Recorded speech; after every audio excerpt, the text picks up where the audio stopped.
درود به همه. آسمودئوس پادشاه دیمنها، دیمن قدرتمند و ترسناکه.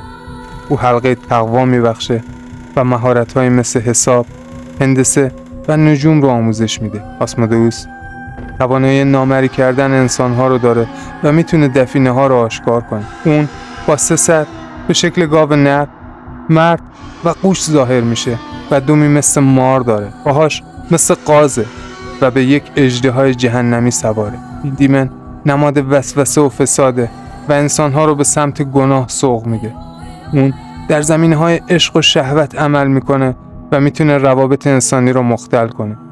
همچنین آسمودئوس با قدرت‌های جادویی خودش باعث ایجاد اختلافات و تنش‌ها میشه. آسمودئوس یکی از دیمن‌های قدرتمند در اسطوره‌شناسیه که تأثیرات منفی بر روح و روان انسان‌ها داره. با شناخت این دیمن و ویژگی‌هاش میشه از وسوسه‌هاش اجتناب کرد.